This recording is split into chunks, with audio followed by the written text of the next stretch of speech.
A palpação do abdômen deve ser precedida de 2 expedientes. Primeiro, você deve esquentar a mão se o clima estiver frio, porque uma mão fria no abdômen, geralmente que é quente, não suscita colaboração por parte do paciente.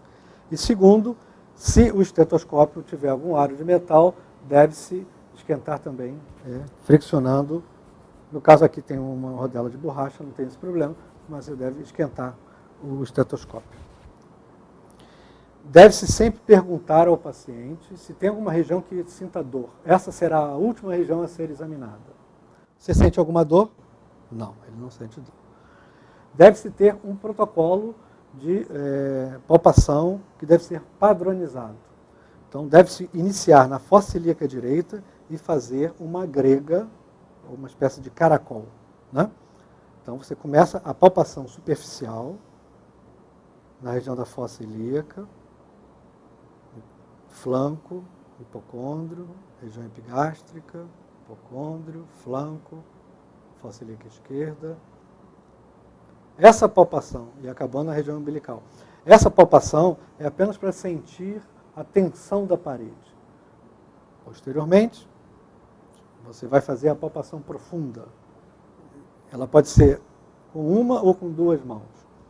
Essa mão é a que palpa e essa é a que afunda a mão de baixo. Então, e você deve sempre observar o facies do paciente. Às vezes o paciente não se queixa de dor, mas pode fazer um facies de dor. Está incomodando? Se incomodar alguma coisa, me fala. Nessa palpação profunda, você já não apenas vê a tensão da parede, mas você procura palpar órgãos internos. E observa se está causando dor ou não.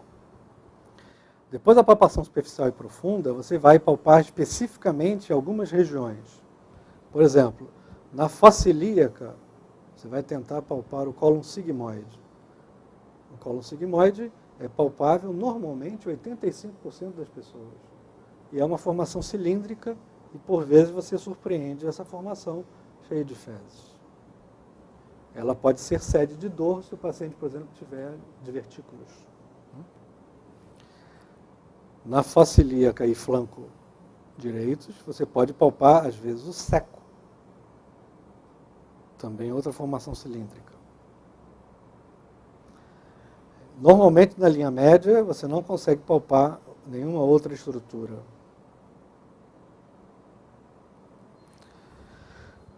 Você deve, então, prosseguir palpando órgãos específicos. Nós vamos falar sobre a palpação do fígado, do baço e dos rins. A palpação do fígado, ela deve ser precedida da colocação da mão na região costo-lombar, de modo a suspender o fígado, e com a sua mão direita, você vem da fossa ilíaca direita em direção ao rebordo costal direito, e, muito importante, solicitando ao paciente para inspirar e soltar o ar bem fundo, bem devagar. Pode inspirar pelo nariz, soltando o ar pela boca, ou simplesmente respirar com a boca aberta. Respire com a boca aberta bem fundo, solta. Isso. De novo. Quando o paciente inspira, a gente afunda a mão, porque na inspiração o fígado desce, ele vai de encontro ao seu dedo e é a borda radial dos dedos que você vai palpar. Solta. Mais uma vez. Claro, na palpação bimanual, que é esta, pode haver variações. Você pode palpar com a ponta dos dedos, ao invés da borda radial. Tem pessoas que não colocam a mão na região costo-lombar, mas é sempre útil colocar. E é uma coisa importante que você deve palpar não apenas na linha hemiclavicular, mas também na linha média. Respira fundo, solta, mais uma vez, solta, de novo. Isso. Um outro método que deve ser utilizado quando se faz a palpação do fígado, principalmente quando o fígado não é palpável facilmente, é a palpação em garra. Você vem com as mãos em garra, pede para o doente respirar fundo, respire fundo, solta. Mais uma vez. Solta. Respire. E você coloca os dedos, engarra debaixo do rebordo costal, de modo até a perceber o fígado debaixo do rebordo costal. Uma outra forma de palpar o fígado, para as pessoas que têm uma mão um pouco maior, é a palpação com o polegar. Respira fundo. De novo. De novo. Ok. Essas são as principais maneiras de palpar o fígado. Na linha hemiclavicular, no rebordo costal, existe um ponto chamado ponto cístico, onde estaria presente a vesícula biliar, que normalmente não é palpável. Ela só vai ser palpável se ela estiver aumentada. Mas você pode surpreender uma vesícula se ela estiver inflamada. Então você pode profundamente colocar o seu dedo e pede para o paciente respirar fundo. Respire fundo. Quando ele respira fundo, o fígado e a vesícula, que fica no leito da vesícula no fígado, ela pode ir de encontro ao seu dedo, e se encontrar o seu dedo e estiver inflamada, esse é o sinal de Murphy, manobra de Pons, o sinal de Murphy, é o sinal de colecistite, uma vesícula inflamada que encontra o seu dedo. Palpação do baço.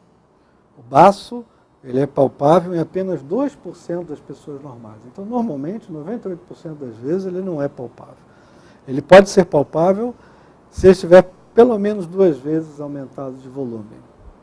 A palpação do baço é semelhante à palpação do fígado. Você coloca a mão na região costo-lombar para levantar o baço. O baço ele cresce neste sentido e não neste sentido. Então, ao invés da fossa ilíaca esquerda em direção ao gradil costal esquerdo, você deve partir da fossa ilíaca direita em relação ao gradil costal esquerdo, sempre solicitando ao paciente para respirar fundo. Respira fundo, solta. De novo. Mais uma vez. Mais uma vez. De novo. Isso. Existe uma linha, chamada linha de Piorry, que vai da articulação externo-clavicular esquerda até a primeira costela flutuante. Ela divide o espaço semilunar de Traube em 2 porções. O espaço de Traube é o 5º espaço, ou 6º espaço intercostal, linha axilar anterior e o rebordo costal. Essa linha divide o espaço de Traube numa metade lateral e uma metade medial. A metade lateral pode ser maciça, a medial nunca. Se tiver maciça é porque existe um aumento do baço. E essa é a utilidade desta linha, linha de Piorry. Às vezes a palpação do baço ela é dificultada e não é possível em decúbito dorsal. Então podemos colocar o paciente na posição de Schuster, uma posição que vai facilitar a palpação do baço. Vira para o lado de cá, por favor.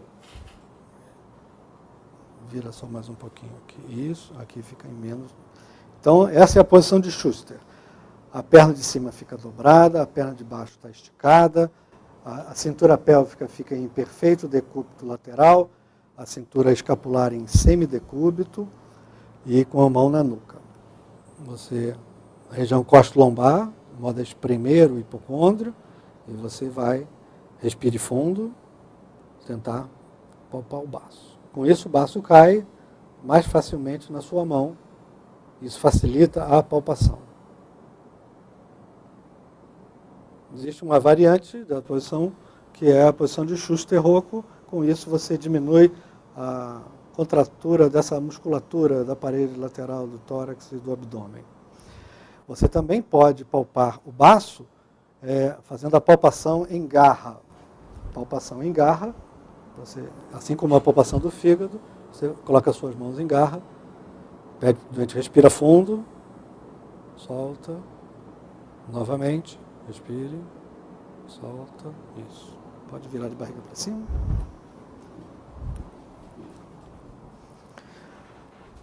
Os rins normalmente não são palpáveis, a não ser que exista tumor ou um aumento grande dos rins. O hilo renal, ele fica na altura do umbigo, na borda do músculo reto abdominal. O rim esquerdo e o hilo do rim direito. Você pode palpar através do rechaço quando o rim estiver aumentado. A mão de baixo, que eu vou colocar na região lombar, vai fazer esses movimentos, e a mão de cima vai apenas aprofundar no abdômen. E com esses movimentos eu vou tentar jogar o rim de encontro à minha mão.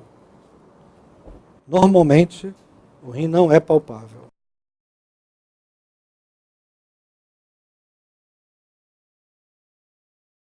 Aqui da mesma forma.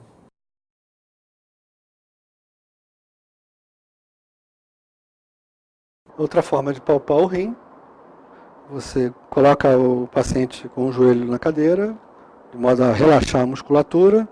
Da mesma forma, a região lombar você comprime e com a mão na região do flanco você vai tentar palpar o rim.